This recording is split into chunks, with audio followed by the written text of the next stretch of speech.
Recently Bangladesh में दुर्गा पूजा के time किसी ने एक मंदिर में हनुमान जी के पैर के ऊपर एक कुरान रख दिया। अब क्योंकि बांग्लादेश एक इस्लामिक कंट्री है तो इसकी वजह से पूरे बांग्लादेश में दंगे भड़क गए। कई मंदिर प्रतिमाओं को तोड़ दिया गया, बहुत सारे हिंदुओं को उनके घर में घुसकर काट दिया गया, छोटे छोटे 10-12 साल के बच्चियों तक के रेप किए गए। हालांकि बाद में सीसीटीवी फुटेज से ये पता चला कि असल में वो कुरान किसी हिंदू ने नहीं बल्कि इकबाल हुसैन नाम के एक मुसलमान ने हनुमान जी के चरणों में रखा था। चलिए एक बार के लिए ये मान लेते हैं कि अभी तक ये पता नहीं चला कि हनुमान जी के चरणों में वो कुरान रखने वाला एक हिंदू था या मुस्लिम। लेकिन फिर भी क्या ये घटना इतनी बड़ी है कि इसकी वजह से कई बेकसूर हिंदुओं को काट दिया जाए और छोटे छोटे मासूम बच्चियों का रेप किया जाए? मुझे नहीं लगता कि ऐसे छोटे छोटे घटनाएं एक्चुअल रीजन है इन रिलीजियस दंगों के। तो फिर ये सालों से चली आ रही हिंदू मुस्लिम दंगों के पीछे का असली रीजन क्या है? 11th episode of let's think में आज हम मिलकर इसी सवाल का जवाब ढूंढेंगे। सोसाइटी के प्रॉब्लम्स को मिलकर सॉल्व करना और भारत के वैदिक नॉलेज और एक्चुअल हिस्ट्री को सबके सामने लाना ही हमारा मिशन है। अगर आप इस मिशन में हमारा साथ देना चाहते हैं तो इस चैनल को सब्सक्राइब कीजिए और हमारे वीडियोस को शेयर करके आपके अपनों तक हमारा ये मैसेज पहुंचाइए। कई सौ सालों से चली आ रही ये हिंदू मुस्लिम राइट्स को अगर हम ध्यान से देखें तो हम देखेंगे कि इन राइट्स के पीछे मेनली 4 रीजंस है। First history, second religious differences, third politics और फोर्थ एनिमल नेचर। अब इन चारों में से लास्ट का जो रीजन है वो सबसे इम्पोर्टेंट पॉइंट है, तो मेरा आप सबसे ये रिक्वेस्ट है कि चारों पॉइंट्स को पहले ध्यान से सुने और उसके बाद अपना कोई ओपिनियन बनाए। First history.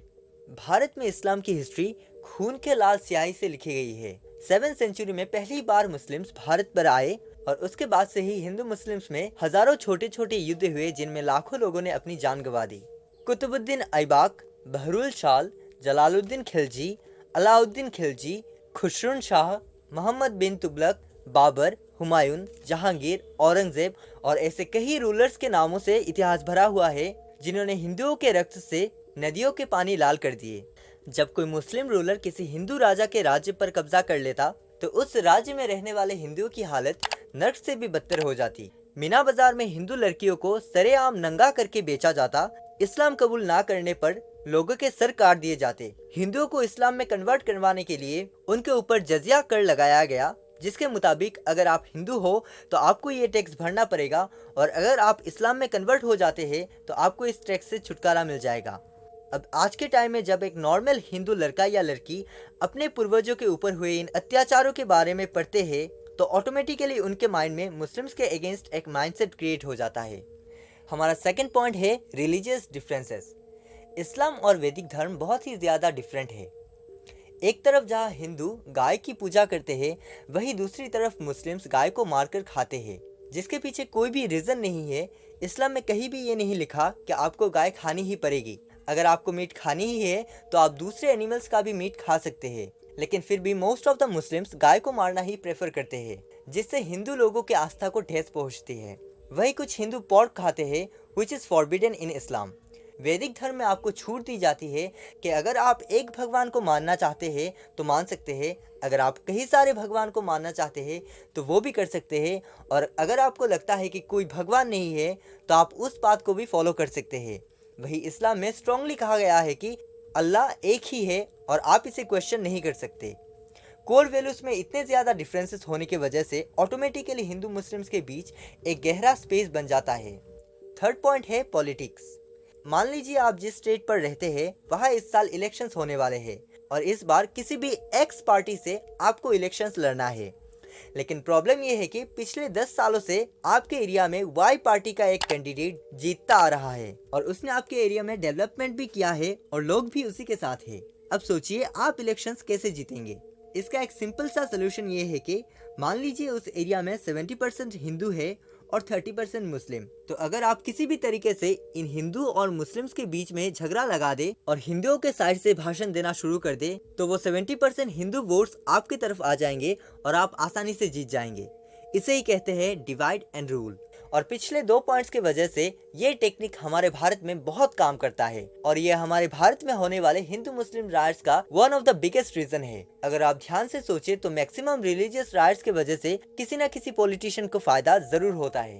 अब आते हैं हमारे सबसे इम्पोर्टेंट पॉइंट पर, जिसके बिना पिछले तीनों पॉइंट्स बेकार है। Animal nature. एक एनिमल के लिए सर्वाइवल ही उसका सबसे इम्पोर्टेंट टास्क होता है। इसीलिए मोस्ट ऑफ द एनिमल्स खुद को और अपने प्रजाति को बचाने के लिए हमेशा लड़ने के लिए तैयार रहते हैं और किसी भी हद तक जा सकते हैं।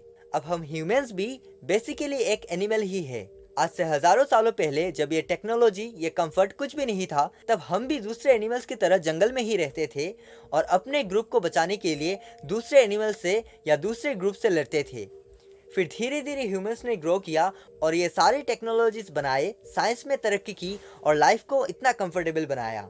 लेकिन अपने ग्रुप को दूसरों से बचाने की जो प्रोग्रामिंग हमारे दिमाग में हजारों सालों से थी, वो अभी भी है। आज भी हम हमारे ग्रुप को दूसरे ग्रुप से बचाने की कोशिश में लगे रहते हैं। तभी तो हमने एटम बम और हाइड्रोजन बम जैसे विनाशकारी वेपन्स बनाए। हम ह्यूमंस में और एनिमल्स में एक ही फर्क है कि हम सोच सकते हैं। हम जानते हैं कि इतिहास में जो हुआ उसे लेकर आज लड़ने से कोई फायदा नहीं। हम जानते हैं कि अगर हमारे बीच में रिलीजियस डिफरेंसेस है तो भी आप अपने रिलीजन को फॉलो कर सकते हैं और हम हमारे रिलीजन को फॉलो कर सकते हैं। इसमें किसी को भी कोई प्रॉब्लम नहीं होगा। हम जानते हैं, हम समझते हैं कि पॉलिटिशियंस हमारा इस्तेमाल कर रहे हैं, फिर भी हम एक दूसरे से लड़ते हैं क्योंकि ये हमारा नेचर है। हम किसी भी कीमत पर हमारी थिंकिंग को, हमारी आइडियोलॉजी को और हमारे लोगों को बचाना चाहते हैं और यही असली रीजन है इन हिंदू मुस्लिम दंगों की। अगर आपको मेरी बातें लॉजिकल लगती है तो प्लीज़ मुझे सपोर्ट कीजिए, इस चैनल को सब्सक्राइब कीजिए, इस वीडियो को लाइक, शेयर और कमेंट कीजिए। राधे राधे।